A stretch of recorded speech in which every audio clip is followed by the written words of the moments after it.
হাতের 5টা আঙ্গুল আপনি কোনো আঙ্গুলকেই ফেলে দিতে পারবেন না। শিশু শিল্পী থেকে আমি আসলে কতটুকু নায়িকা হতে পারবো?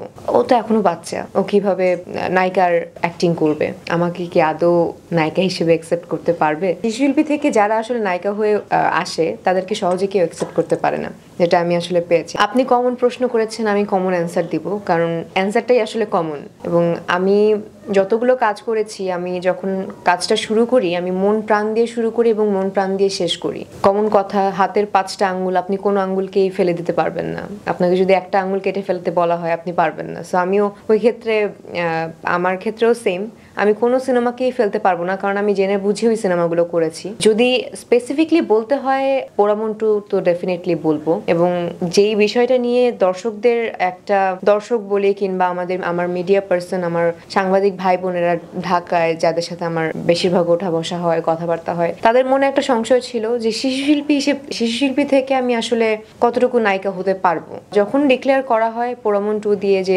পূজাচেরি নায়িকা, তখন সবার মনে একটা সংশয় ছিল যে ও তো এখনো বাচ্চা, ও কিভাবে নায়িকার অ্যাক্টিং করবে, রোমান্টিক সিন করবে কিংবা রোমান্টিক ডায়ালগ বলবে কিংবা নায়িকা হিসেবে যেভাবে ডায়ালগটা ডেলিভারি করা হয় ওটা করবে। তো তখন আসলে আমাদের পোড়ামন্টুর প্রি প্রোডাকশন করতে করতে আসলে লেট হয়ে যায়। তখন আমাদের জাজ মাল্টিমিডিয়ার কর্ণধার আব্দুল আজিজ স্যার, তার মাধ্যমেই তো আমার আসলে নায়িকা হওয়ার জার্নিটা স্টার্ট। তো সে ডিসিশন নেয় যে যেহেতু এইটা প্রি প্রোডাকশনের কাজ চলছে, তোকে দিয়ে তাহলে অন্য একটা সিনেমা করি, সেটা হচ্ছে নূরজাহান। যৌথ প্রযোজনার একটা মুভি ছিল, রাজ চক্রবর্তী, SBF অ্যান্ড বাংলাদেশের জাজ মাল্টিমিডিয়া। সো ওই সিনেমা দিয়ে আসলে জার্নি স্টার্ট এবং সকল সাংবাদিক ভাই বোনদেরকে নিয়ে একটা প্রিমিয়ার শো করা হয়।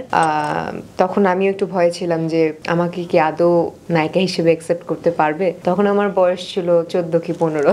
তখন যখন দেখলো সবাই হাততালি দিচ্ছিল যে না, পূজাচেরি আসলে এখন ওকে মনে হচ্ছে যে নায়িকা, প্রপার অ্যাক্টিং করেছে। So that's why I feel blessed যে এত তাড়াতাড়ি অ্যাকসেপ্ট করতে পেরেছে সবাই, কারণ শিল্পী থেকে যারা আসলে নায়িকা হয়ে আসে তাদেরকে সহজে কেউ অ্যাকসেপ্ট করতে পারে না, যেটা আমি আসলে পেয়েছি আপনাদের ভালোবাসায় এবং দোয়ায়। দেখুন, আমি তো মেসেজ দেওয়ার মতন আসলে কেউ না, বাট আমি এই যে মালয়েশিয়া একটা ভিন্ন দেশ, এই ভিন্ন দেশ দেখে যে আমার একটা পাসপোর্টে একটা সিল পড়বে যে মালয়েশিয়া এসেছি, এইটার জন্য কিন্তু আমি আসিনি, একদম টু বি ভেরি অনেস্ট।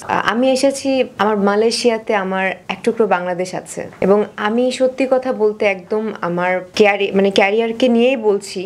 আমি যখন কোনো বিদেশে যাই, যখন বাঙালি যে কোনো একজন বাঙালি দেখলেও আমার কেন জানি মনে হয় যে আমি আমার বাংলাদেশকে পেয়ে গেছি। সো এই জন্য আপনাদের টানে এসেছি, আমাদের বাঙালি ভাই বোনরা আছে এবং আমি আজকে নিয়ে 2 দিন হলো মালয়েশিয়াতে আছি। আমি বিভিন্ন জায়গায় গিয়েছি, যখন বাঙালিরা আমাকে চিনতে পারে তখন আমার মনটা জুড়িয়ে যায় যে না, এখানে বাঙালি আছে, বাংলাদেশের কেউ আছে এবং আমাকে চিনছে, জানছে। সো ওই জিনিসটা ভালো লাগে। এবং যদি মেসেজের কথা বলেন, আমি ওরকমভাবে মেসেজ দেওয়ার কেউ না, বাট আমি বলবো যে বাংলাদেশকে আসলে অনেক বেশি বেশি করে ভালোবাসতে হবে, কারণ ওটা আমাদের দেশ, ওটা আমাদের জন্মভূমি, মাতৃভূমি। সো ওই জায়গাটাকে ভালোবাসতে হবে এবং ওই জায়গাটার প্রতি সম্মান রেখে আসলে সব কাজ করতে হবে, করা উচিত, যেটা আসলে আমাদের সবার মনোভাব এটাই হওয়া উচিত।